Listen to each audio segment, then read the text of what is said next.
to any event. We are here today for us to freely and openly organize for a peaceful protest that is meant to be an exercise of our fundamental human right as Nigerian citizens. They have done everything, both covert and overt, to prevent us from being able to even hold meetings, let alone have this kind of conference we are having today. There have been different attempts, to even intimidate people. Phones are bugged, style espionage and all of that. So that is why we are here today. Because even those who will usually give us their conference halls to use and have given us in the past, especially for June 12 protest, have come under heavy pressure, including threats of attack, by the state. So I just need to explain that to us, especially because I know that it would have been a bit difficult for many of you to locate here. And that is why I think that I'm speaking for every member of the coalition.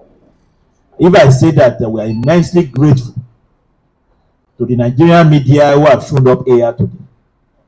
And we hope that you will continue to discharge your duty without fear of favor in upholding the right of all Nigerian people to freedom of expression and assembly. Thank you very much. Please keep the door open, please. So having said that, I will go on to read the text of the press conference. And the title of the text is "Despite Threats and Intimidation, the End Bad Governance Protest We Hold." And we start with a quotation. "The man dies in all who keep silent in the face of tyranny."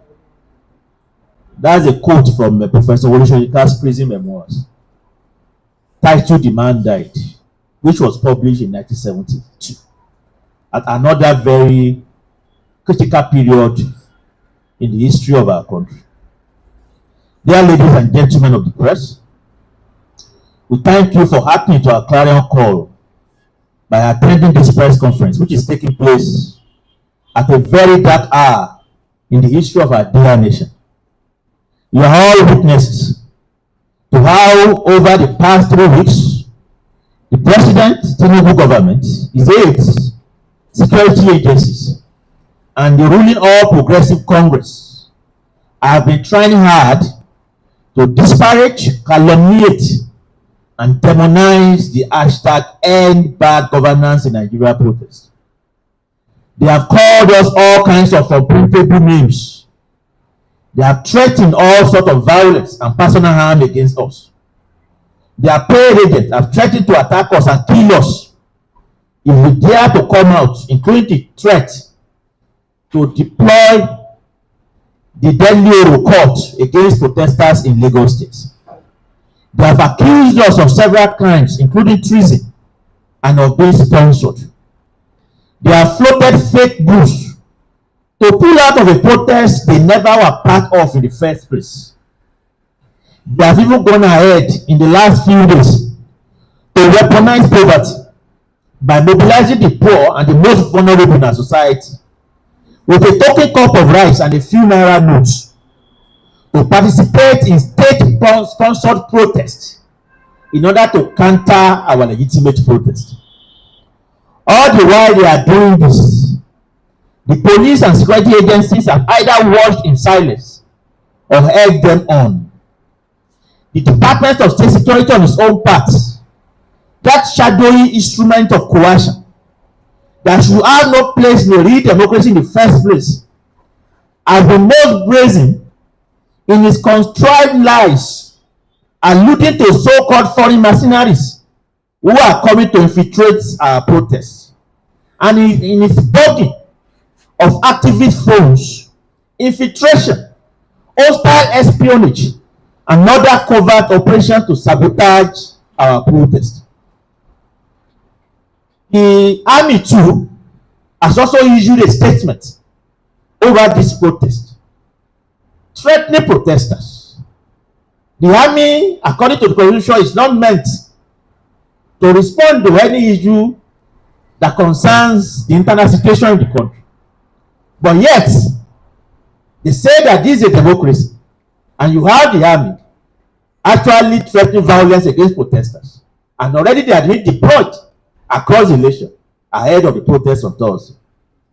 You will all agree with us that all these brazen state-sponsored attempts to muzzle dissent and harass young people who felt the need to voice out their displeasure at the state of things in Nigeria is unprecedented, at least in the last few years.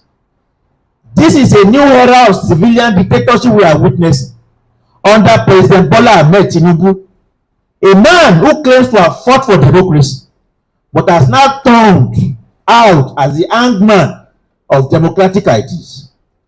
Any Nigerian who still has a little shred of human dignity left in them ought to be nauseated by the event of the last few weeks in our country. What is at stake right now is not whether this protest is right or not. What is at stake right now is whether we as a Nigerian people are free or we are slaves in our own country. Because only a slave is shed of the right to freedom of expression and assembly, as we have seen in this country. But in the midst of all this, one thing they have not had the courage to do is to address the fundamental reason why this protest has been called, which is the anti-poor and neoliberal capitalist policies of Tinubu administration that have thrown the majority of Nigerians, including the youth, the unemployed, the working class, artisans, the traders, and the poor masses into unprecedented level of hunger and hardship. Since May 29 last year, when President Tinubu announced without any democratic consultation or debate with the Nigerian people his ill-thought, wicked, and anti-poor IMF-inspired policy of fuel subsidy removal, our lives as we know it have been transformed for the worse. Inflation has gone sky high, and with it, prices of food, energy, medicine, and other essentials. The national currency has also been devalued at least twice, something which has also crushed the value of income and the living standards of all of us. So bad is the situation that, according to several estimates, over 26 million Nigerians are at risk of starvation this year. All that this government has done so far to try to ameliorate the situation has not worked. So-called palliatives that they claim they are distributing have not gone to the real needy, as they have been hijacked by ruling party politicians, while so-called support for rural farmers to enhance food production has ended up in the hands of political farmers. Yet, in the midst of all this, and while we are being told to understand and tighten our belts, official corruption has turned to a pastime, as President Tinubu, the first family, the lawmakers, and government officials continue to feed fat on our treasury by using our collective patrimony to buy themselves luxurious jets, yachts, bulletproof vehicles, and renovating residences and offices. It is on the basis of the foregoing that we believe that this protest must go on, regardless of the threats and intimidation.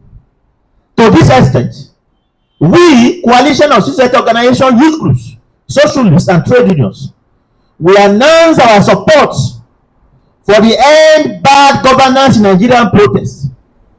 The protest will take place in Lagos State, like it will in other parts of the country, starting from this week.